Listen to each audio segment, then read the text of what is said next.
Ciudad de Córdoba, agosto de 1974. Educa como el ejemplo vivo, precisamente la tremenda potencialidad docente del profesor Genta radica en ser un testigo de Cristo. Bienaventurado porque ha padecido y padece persecución por la justicia. Señores, los dejo con el profesor Genta. Gracias. Reverendas madres religiosas, reverendo padre, señoras y señores, no podía faltar a esta cita de honor, menos en este momento tan dramático de la vida nacional y en particular de esta ciudad de Córdoba, que evidentemente representa en el país un centro de definición y de decisión para el destino de la patria. Es un honor culminar este ciclo sobre Santo Tomás de Aquino en el 7º centenario de su muerte, en este colegio de hijas de Santo Domingo de Guzmán, de quien decía un eminente religioso dominico, el padre Petit de Murat, que la vehemencia de su amor se atemperaba con la discreción de su ciencia. Y como hoy es el día de Santa Rosa de Lima, que también fue dominica y patrona de la independencia nacional, quiero recordar palabras proféticas del padre Petit de Murat en una semblanza de esta santa de América. Decía el padre Petit antes de morir, ya en un retiro definitivo del mundo, al cual solo permanecía unido a través de un grupo de fervorosos discípulos en Tucumán. La faz de Santa Rosa se extiende como un cielo de reproches ardiente sobre el frívolo catolicismo de los americanos. Ella no sonríe pensando que ya hemos dilapidado casi los bienes que nos obtuvo, sin que el caudal de méritos se haya renovado. Su día, el día de Santa Rosa de Lima, declina, y pronto, si no reaccionamos, seremos visitados en las tinieblas por un baño de sangre y de fuego. Ya estamos en la visita de ese baño de sangre y de fuego. Por eso recuerdo sus palabras, porque me corresponde a mí hablar esta noche de la política de Santo Tomás de Aquino y de proyectarla sobre nuestra actualidad nacional. Porque muchas veces, como advierte Charles Peguy, la filosofía no va a la clase de filosofía. Es claro que ella se desenvuelve en lo que se llama el tercer grado de la abstracción. Es claro que ella consiste en una meditación acerca de la esencia y del fin de lo que existe. es claro que ella eleva la inteligencia a la contemplación, como diría Platón, de las esencias en su cielo inmutable. Pero el hombre no es un puro contemplativo, aunque la contemplación sea la actividad más alta y final. El hombre es una inteligencia carnal. El hombre tiene una existencia concreta, individual, social y política. Es, como decía Aristóteles, un animal político. Por eso Platón nos ha dejado el itinerario real y verdadero de la filosofía, que no puede desligarse jamás de los problemas concretos de la existencia. Ella estudia justamente la existencia a través de la esencia, pero cuando el hombre se recoge en la meditación esencial, es para luego volver sobre los problemas concretos que constituyen su responsabilidad en esta vida, a los efectos de proyectar sobre ellos el resplandor de la eternidad. La política, para Santo Tomás, discípulo en todo lo que atañe al orden natural del gran maestro de sabiduría humana que fue Aristóteles, maestro de aquellos que saben, como dice Dante en la Divina Comedia. La política para Santo Tomás es sabiduría, no la sabiduría absoluta, porque no es contemplación, sino sabiduría práctica, que se nutre de la contemplación de los principios últimos y fundamentales de la realidad, pero que consiste en obrar ese conocimiento en la realidad, en las situaciones concretas, por lo cual, al lado del conocimiento de lo universal, el prudente que ejerce la política, la función del gobierno político, ha de conocer las situaciones singulares, concretas y existenciales. Y el prodigio de la prudencia se obra cuando el que gobierna es capaz de conjugar lo sustancial con lo circunstancial. Cuando la presencia de la sustancia, de la esencia, de la verdad, de la realidad última de las cosas, se hace patente y presente en la solución concreta de los problemas que hacen a la convivencia humana, por ejemplo. Por eso dice Santo Tomás en la Suma Teológica, según el filósofo, o sea, según Aristóteles, la prudencia es la recta razón en el obrar. La prudencia es sabiduría en el hombre. Lo que pasa es que nosotros nos hemos olvidado de que la política es sabiduría, de que la política es una ciencia cuyo fundamento, una ciencia y una prudencia que tiene su fundamento en la metafísica y en la teología. Esas disciplinas especulativas que tratan de lo divino y de lo que es reflejo de Dios en las cosas creadas, es el fundamento necesario de una verdadera política que sirva realmente al bien común de una nación. Esto es una cuestión fundamental, porque cuando la política no se funda en la metafísica y en la teología, en definitiva termina haciéndolo en la zoología.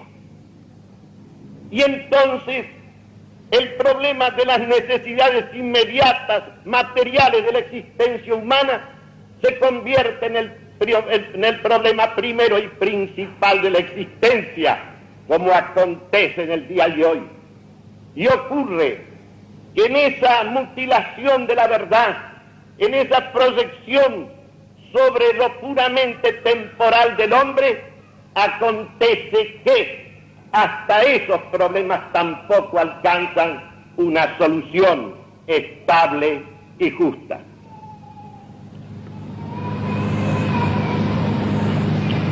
Platón decía que los filósofos debían gobernar. Exageraba un poco. En realidad los filósofos no son los que deben gobernar, pero sí es verdad de que no se puede gobernar sin filosofía. Y si nosotros nos preguntamos qué acontece en nuestra actualidad nacional, diremos que la política desconoce absolutamente a lo largo de la historia y sobre todo a partir de Caseros, desconoce este fundamento metafísico y teológico. Y la política ha ido degenerando en habilidad, habilidad sin sabiduría, eficacia práctica, el éxito, lograr el éxito personal o de un conjunto, de un partido, sin tener en cuenta para nada los resultados que hacen al bien común de la ciudad. Nosotros estamos viviendo en estos momentos las consecuencias concretas de una política encarada, vivida y ejercida como habilidad. Porque es evidente que el presidente Perón, que acaba de fallecer, ha sido el más hábil político que ha tenido la República Argentina. Maestro de habilidad. Su éxito ha sido resonante a lo largo de 30 años. Él ha decidido directa o indirectamente la política nacional desde el año 1945 hasta la hora de su muerte.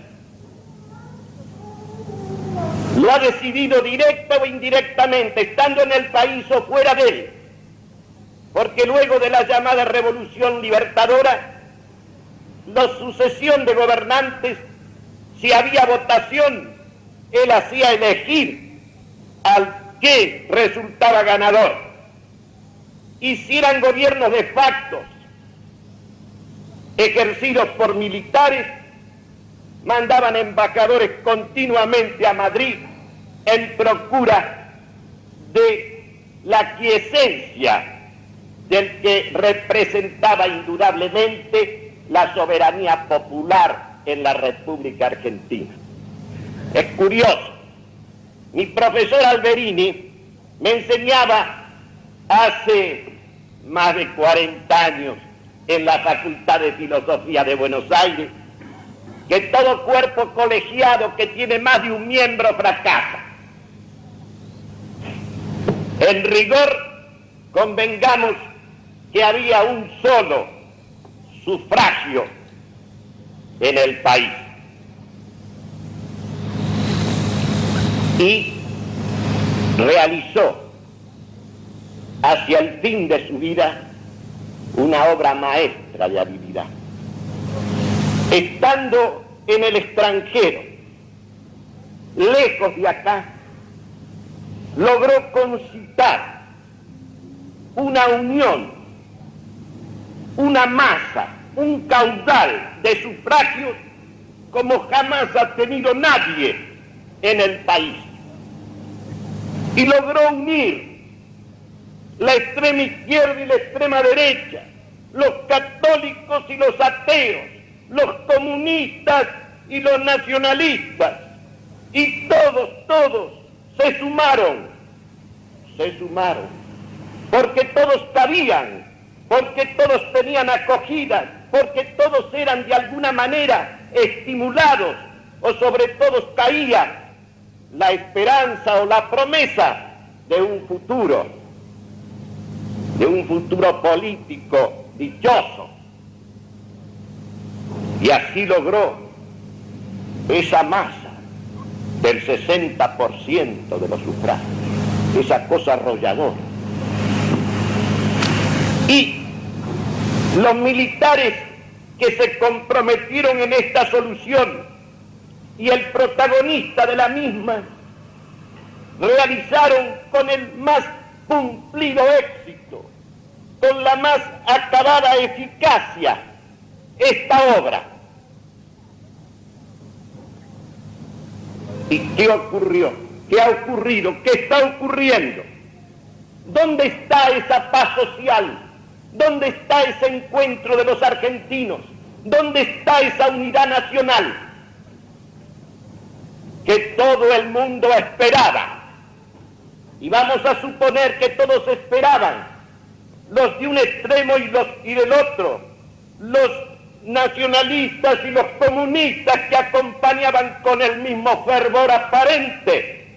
Suponemos que todos ellos esperaban que, una vez que el pueblo votara, una vez que el soberano se manifestara, iba a esplender nada menos que la flor de la paz, que es evidentemente el elemento fundamental del bien común. Y resulta que la guerra social ha continuado. Ha continuado antes y se ha acrecentado después de la muerte de Perón. En política, las intenciones no tienen ningún significado. Las intenciones de los hombres las juzga Dios. Lo que cuentan son los resultados. Lo que cuentan son los hechos. Y los hechos son este dolor argentino, este drama argentino que estamos viviendo. Es inútil que cerremos los ojos a la evidencia. Es inútil que todos los medios de prensa confundan, aturdan y distraigan la atención de los argentinos. Hay una guerra que se desarrolla, tremenda, pavorosa, cruel, implacable, y que justamente aquí en Córdoba tiene una expresión concreta cada día. Asesinatos, secuestros, bombas, toda clase de atentados, en continuidad y en crecimiento continuo, y se sigue hablando como si no pasara nada en la patria. Esto es el fruto de la política que se entiende como habilidad. La política no es una habilidad, por grande, por extremada que sea. La política es una sabiduría. La política es obrar la verdad. Y claro está, vamos a suponer que el fin hubiera sido sinceramente, ¿por qué lo vamos a dudar? Que se creyera que se iba a lograr la paz, la unidad nacional, pero el medio que se ha empleado. Usted puede lograr un fin noble con un medio que no lo es. Usted puede lograr un fin verdadero con un medio que es intrínsecamente falso, como la soberanía popular. ¿Acaso la verdad puede depender del número? ¿Acaso la cantidad puede sustituir la calidad? ¿Acaso los votos reales se han de contar o se han de pesar? ¿Acaso ha de valer lo mismo el voto del honesto y del deshonesto, del sabio y del ignorante, del hombre digno y el hombre vil, de la mujer honesta y de la que no lo es? Y sumando los unos, va a salir la verdad que la patria necesita. Es un problema de sentido común. Es un problema de atender a la verdad. Cualquiera comprende que ese medio no conducirá jamás a ningún resultado positivo. Fíjense lo que decía en la segunda mitad del siglo pasado un famoso liberal, uno que escribió un libro blasfemo sobre Jesús. Me refiero a Renan.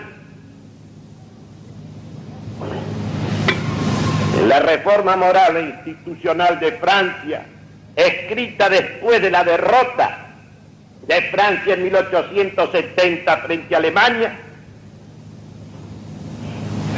escribió estas palabras: la Corte de Versalles se refería a la monarquía y a la monarquía corrompida de Francia, valía más para la elección de los funcionarios que el sufragio universal de hoy.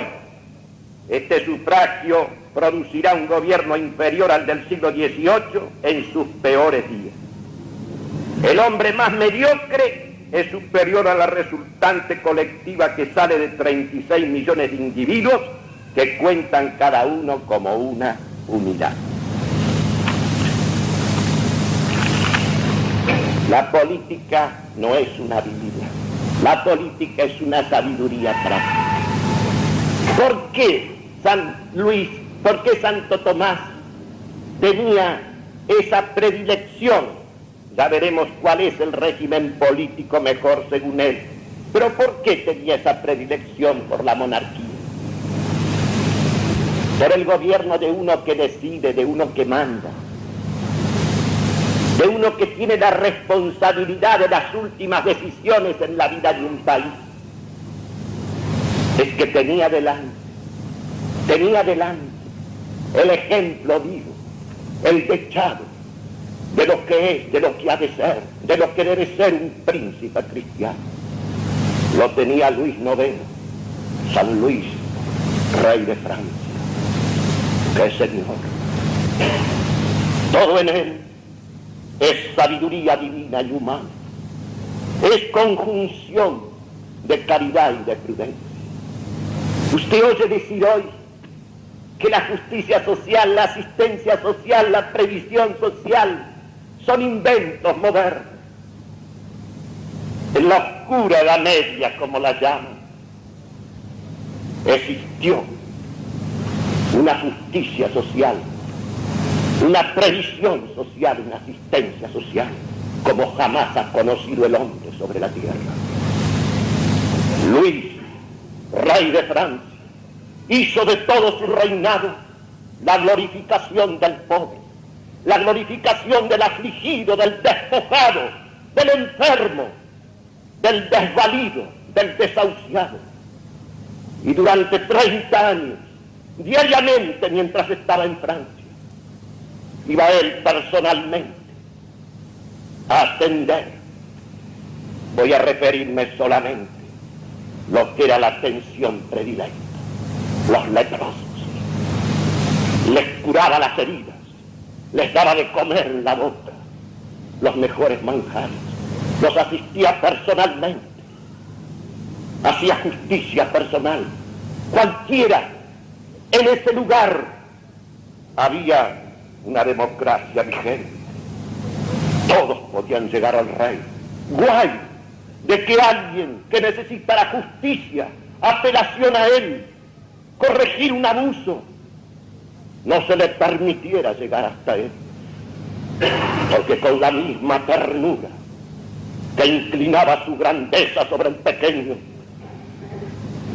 en ese extremo de humildad y de benevolencia suprema, mandaba también al patíbulo a cualquier tipo de delincuente, porque era la misma caridad, el mismo fuego de la caridad hacía obrar una cosa y la otra. Era caritativo y justiciero, como Dios, cuyo reflejo era, cuya imagen era, porque todo su reinado es la imagen misma de Cristo en la vida y en la muerte. ¡Qué gran Señor! Uno se da cuenta lo natural que es el señorío, que es el dominio, que es la autoridad. ¿Qué cosa más natural que la autoridad? El dominio del hombre sobre el hombre. No hablo solamente sobre las cosas, cuando ese dominio es la expresión de un auténtico señorío, de una real superioridad que se ejerce con justicia y con caridad. ¿Qué cosa más natural? Como lo enseña Santo Tomás, como lo enseñaba ya Aristóteles, como lo enseñaba Aristóteles.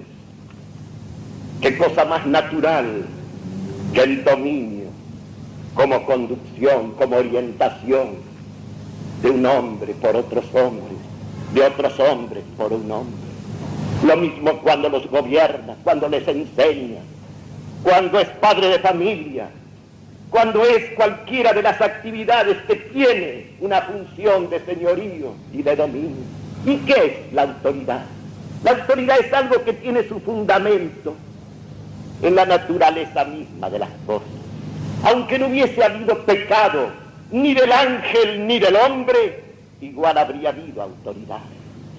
La habría en una comunidad de ángeles buenos y en una comunidad de hombres impecables y en una comunidad de santos. Porque donde hay multitud de partes o de individuos, tiene que haber necesariamente alguien que conduzca, que oriente, que unifique, que haga converger a esas partes o a esos individuos a la unidad de un fin. ¿Cómo es la autoridad? Cuando la autoridad tiene su expresión más pura, es un ministerio de servicio y de amor. Mandar es una forma eminente de servicio, pero solamente puede realizar ese servicio aquel que tiene el real señorío, la real superioridad. Cuando el maestro que sabe enseña al alumno que no sabe y le hace partícipe de su saber en un acto de amor, porque la docencia es amor. Y por eso el maestro es nuestro Señor Jesucristo, porque es la verdad, y la verdad es docente de suyo. No hay más docencia que la palabra y que el ejemplo. La otra docencia, la docencia de la observación, del experimento y del cálculo, es importantísima, pero para las verdades útiles, para la administración de las cosas temporales, para poder llegar a la luna, para poder tocar un botón y tener electricidad, pero no te sirve de nada para lo que es eterno en el hombre y para lo que en el hombre está hecho para la eternidad. De esa sabiduría, cuando aquel que tiene autoridad, porque la ha recibido del único que la puede dar, que es Dios, no el número. Dios te da la autoridad, es el que te da los talentos, la capacidad para mandar, para dirigir, para conducir, si es que no malogras esos talentos y esa capacidad. No es que yo sea enemigo de la elección, no, pero los que eligen, cuando eligen en la esfera de su responsabilidad y de su función y de su conocimiento, lo que hacen es designar, y designan bien cuando designan al mejor o a uno de los mejores, porque lo que no le pueden dar con los votos es la capacidad para gobernar. La capacidad para mandar la tiene si Dios le ha dado el talento para eso, la capacidad y la disposición para ello, si no, no la tiene. Por más que no vote el 99% de los votantes, ¿cómo te van a dar la capacidad para mandar? ¿Cómo te van a dar el señorío si no lo tienes? ¿Cómo te van a dar esa superioridad de ciencia, de virtud? ¿Cómo te la van a dar si no la tienes? Lo único que pueden hacer los que eligen es reconocerla en el que la tienen. Y entonces no son los votos los que ungen la autoridad, sino que reconocen, reafirman su presencia. Este es un punto capital. Cuando Pilato le dijo a Cristo, yo te puedo encarcelar, te puedo liberar, te puedo liquidar, te puedo absolver, ¿qué le contestó nuestro Señor Jesucristo? Nada de eso podrías hacer si esa autoridad que inviste no te viniera de lo alto. Y lo alto no era el César, lo alto era Dios. Por eso, un verdadero Señor gobierna elegido por el voto o sin elección de los votos. Gobierna sirviendo al bien común cuando gobierna en nombre de Dios para servir a los gobernantes. La fuerza de obligar, La fuerza de imponer, la fuerza de castigar, no es inherente a la esencia de la autoridad. No. Es algo que ha añadido a la autoridad, ha exigido a la autoridad el pecado. La autoridad de suyo en su esencia es servicio, modo eminente de servicio. Hay una sola manera de realizar la igualdad posible entre los hombres, la igualdad real, hacia arriba, no hacia abajo por opresión, como el socialismo, sino hacia arriba, por caridad, cuando el que es grande se inclina reverente ante el que es pequeño y lo hace partícipe de la grandeza. Sin ir lejos, cuando uno lee en las páginas del Quijote, ese señorío de Don Quijote, ese trato de honor, hasta a las mozas de partido les habla como si fueran doncellas y les hace despertar en ellos el sentido de la dignidad de la criatura humana.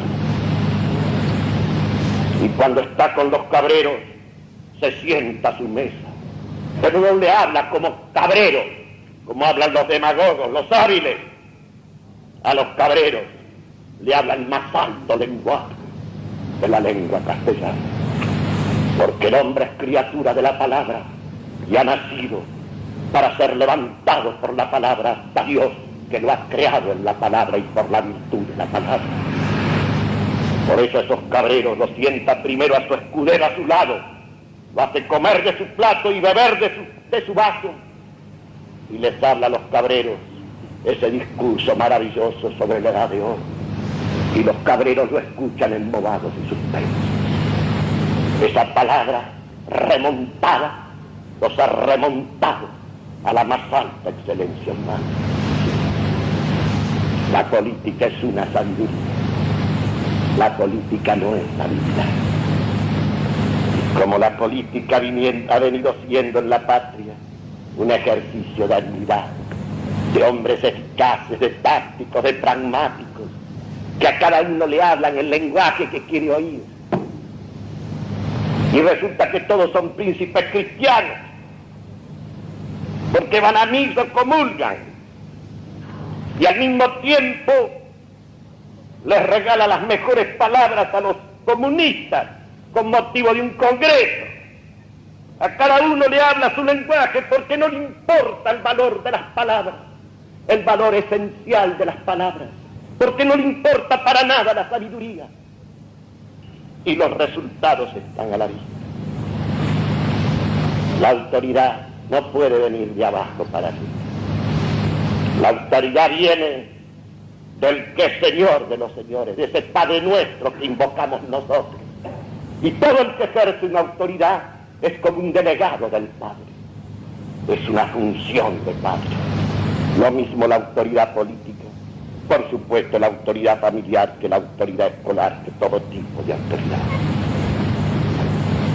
Y el Padre, aunque no tenga muchas luces, pero tenga sentido común, que es una sabiduría ingenua, sabe ser caritativo y justiciero, duro y tierno a la vez, porque ese es el sentido de la justicia de Dios. A mí me parece bien que se repita como se repite ahora permanentemente, que Dios es amor. Es verdad, el Evangelio de San Juan lo dice varias veces, y se repite, claro que es amor Dios, pero si no decimos a la vez que Dios es amor y es justicia, estamos en realidad confundiendo a los que oyen. Porque estamos diciéndoles que es amor, como si Él estuviera exclusivamente para perdonarlo todo, y cayera en esa moral judaica de Spinoza, comprenderlo todo es perdonarlo todo. Claro que Dios es amor, si lo adoramos en la cruz, a la verdad crucificada por amor a los hombres, pero Dios es justicia. Su primer acto, la creación, fue un acto de amor. El segundo acto En el paraíso, cuando el hombre lo desobedece, se prefiere a sí mismo en lugar de preferirse a él bajo la sugestión del demonio. Dios es justicia. Quisiste estar sin mí, te dejo sin mí, librado a ti mismo, volcado sobre la nada, que es lo único que la criatura tiene de sí mismo, de suyo. Cuando Dios se hace hombre en un acto de infinita misericordia, asume el pecado de los hombres y muere por los hombres, ese es un acto de amor. Pero en el credo rezamos en la misa siempre que el último acto de Dios con nosotros será un acto de justicia. Y nadie puede pensar que va a ser una justicia así, a la violeta. Uno se da cuenta, es la única cosa que me hace temer a mí, por ejemplo, morirme. Sé que me tengo que morir y me da lo mismo morir de muerte violenta que de enfermedad, pero le tengo miedo al que me espera del otro lado. Precisamente le tengo miedo a su justicia, aunque tengo esperanza en su infinito amor. Pero su justicia es severa y tremenda, como debe ser la justicia. Dios es amor y justicia, digámoslo así, para decir entera la verdad acerca de Dios y no confundir a la gente con un catolicismo blandengue, sentimental, irrisorio.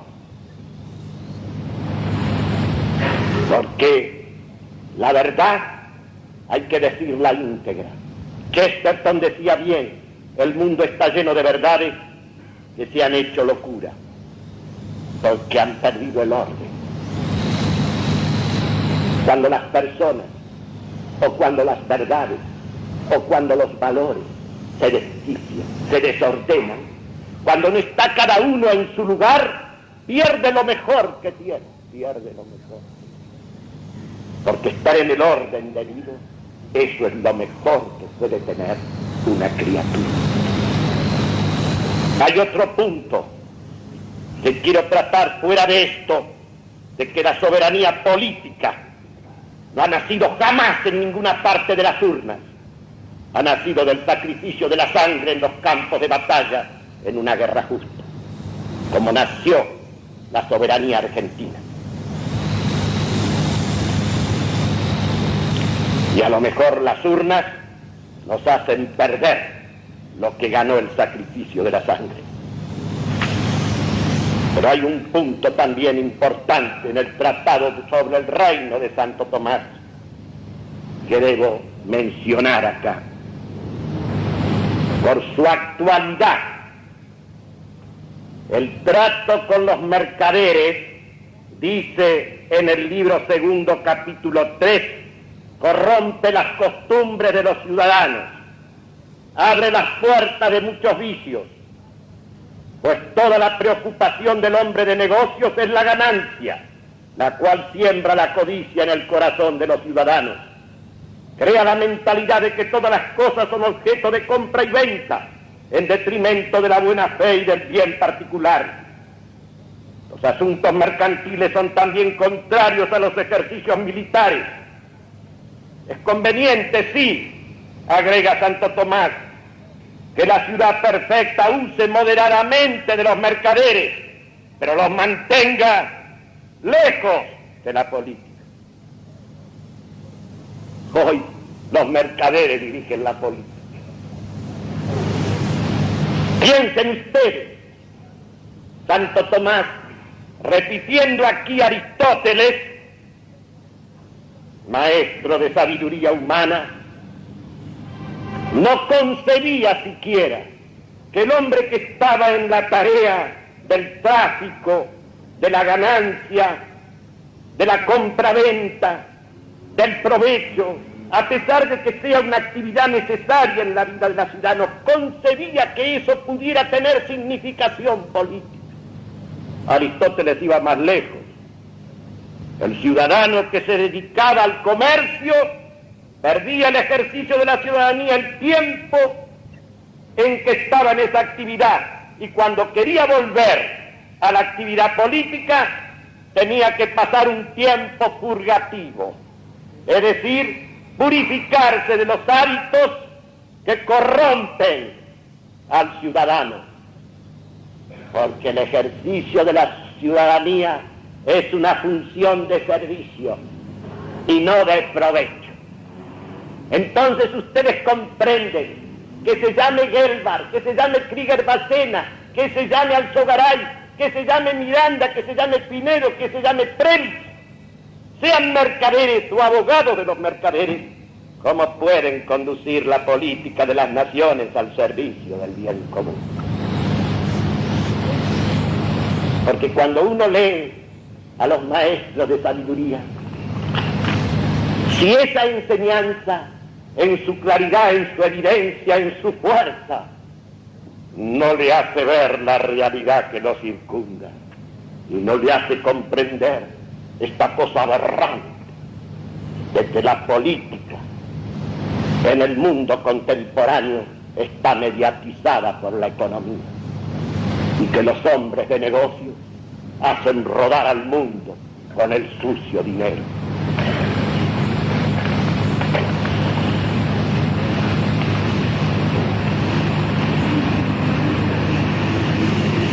Voy a ocuparme ahora de la parte final de esta exposición, que no debo prolongar demasiado, pero que, eso sí, se podrá disentir conmigo, claro está. Lo que no se podrá discutir es que hablo con espíritu veraz y fiel, y como un hombre libre, que gracias a Dios lo he sido toda mi vida, porque no me he doblegado jamás ante ningún poderoso de la tierra, sí, ante nuestro Señor Jesucristo, porque arrodillado ante Él, eso es la libertad. Vamos a ocuparnos del régimen mejor, según Santo Tomás de Aquino. En la Suma Teológica leemos en la cuestión 105, para la buena constitución del poder supremo en una nación es preciso considerar dos cosas. La primera es que todos tengan alguna participación en el ejercicio del poder, pues por ahí se logra mayor paz en el pueblo. La segunda se refiere a la especie de régimen y a la forma constitucional del poder supremo. La mejor constitución es aquella en que uno es el titular del poder y preside a todos, pero de tal modo que algunos participen de ese poder por su competencia, y sin embargo ese poder sea de todos en cuanto todos pueden ser elegidos y elegir.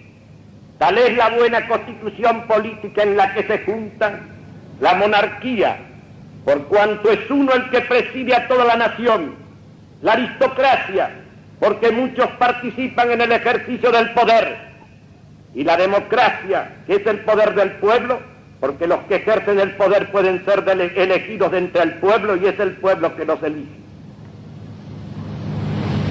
Uno que preside, o sea, uno que decide. Uno que decide. Luego está el cuerpo de los que aconsejan, de los que juzgan, de los que deliberan, que son quienes tienen que ser necesariamente las competencias, las superioridades reales, los que saben. Cada uno en lo que sabe puede juzgar de eso, puede asesorar de eso. San Luis se dirigía a los grandes de su patria, los escuchaba a todos, pero decidía él. Porque si hay más de uno que decide, el reino ya está dividido y por lo tanto perdido. ¿Y en qué sentido la democracia, esta participación de todos? Claro está que sí. San Luis se la daba a su modo, pero aún en modo de elección. ¿Qué puede elegir? ¿Qué podemos elegir los que estamos acá? Y elegir bien. Cuando elegimos en el área de nuestra competencia, de nuestro saber, de nuestra responsabilidad. Cuando elegimos, por ejemplo, en el área de nuestro oficio, de nuestra vecindad, de nuestra jerarquía natural. Cuando nosotros elegimos en la esfera de nuestras competencias, esa elección nunca puede recaer en el peor, nunca necesariamente tiene que ir hacia el mejor o hacia los mejores. ¿Por qué? Porque elegimos en la esfera de nuestra competencia. Todos deben tener participación, pero cada uno ha de tenerla, tanto si elige como si es elegido en la esfera de su competencia. Este régimen, esta combinación, este régimen mixto de monarquía, de aristocracia, de democracia, es el que él presenta como, digamos así, un reflejo de eso mismo, que el plan de Dios se ha cumplido en los mejores momentos del pueblo judío que leemos en el Antiguo Testamento. Eso mismo, en cierto modo, es el gobierno de la Iglesia. Él tuvo 12 discípulos.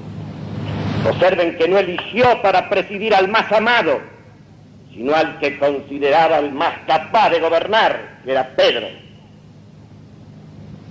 Y hay un cuerpo de optimates que en principio han de ser los mejores, los que alcanzan la plenitud del orden sagrado, los que continúan la tradición de los apóstoles.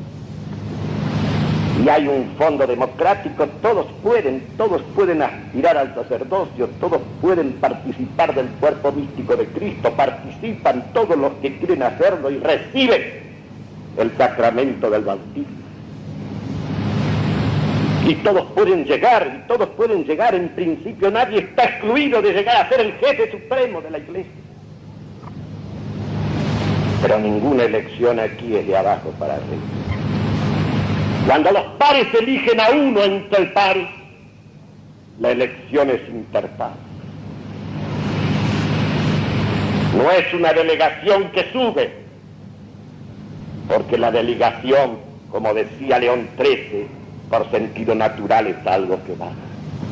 Y si yo, en presencia de este gobierno ideal, para Santo Tomás examino qué clase de gobierno es el que rige la República Argentina, es también un régimen mixto. ¿Mixto de qué? De plutocracia internacional y de democracia popular. Esa es la mezcla. Y por el camino que vamos, marchamos hacia un régimen mixto más perfecto en la misma dirección, que será el régimen socialista, bajo el imperio de la plutocracia internacional. Porque socialismo y plutocracia son dos expresiones del mismo ateísmo contemporáneo. El socialismo en cualquiera de sus formas, aunque se presente acristianado, no nivela hacia arriba, sino hacia abajo.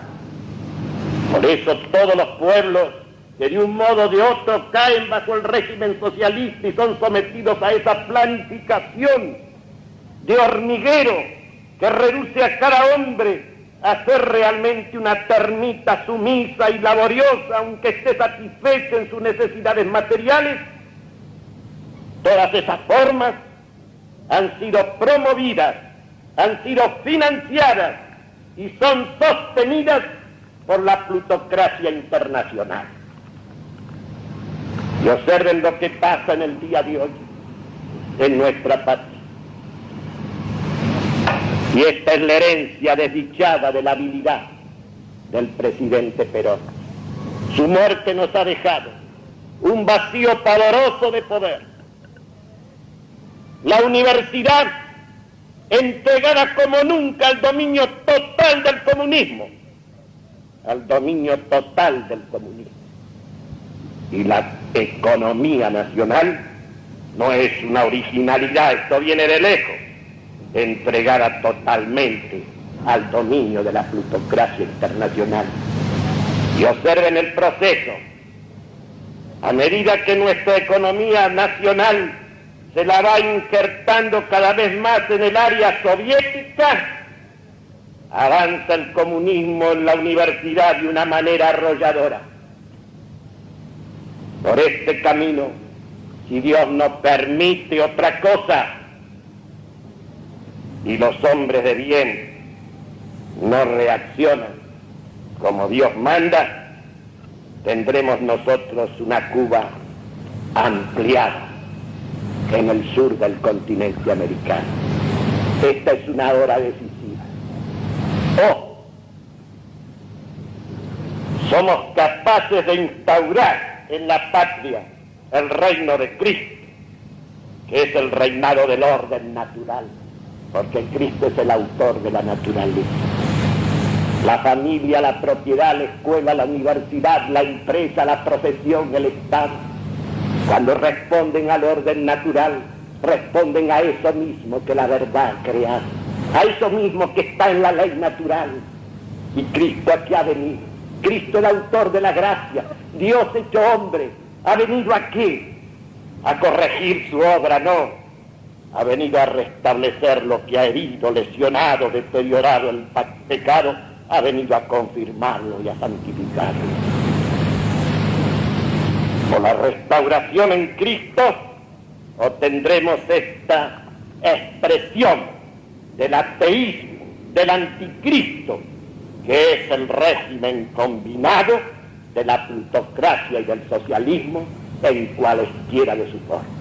Y yo no podía hablar esta noche sobre Santo Tomás de Aquino sin mostrar en alguna medida, aunque sea sumaria, a la luz de esa sabiduría divina y humana, esta realidad trágica, este dolor de patria que siente uno de ver derrumbarse todo a su alrededor, este terrorismo que crece, como lo dicen ellos, lo dicen bien, a la sombra del peronismo han llegado al gobierno y al poder y están inmersos como el pez en el agua en toda la población, con capacidad suficiente para operar cuando quieren y como quieren. Este es el problema. Pienso a veces que puede ser la última vez que hable uno, pero al menos que esa voz sea la expresión de alguien que ama a Cristo y a su patria en Cristo, como todo varón cristiano y argentino, creo yo, debe hacerlo.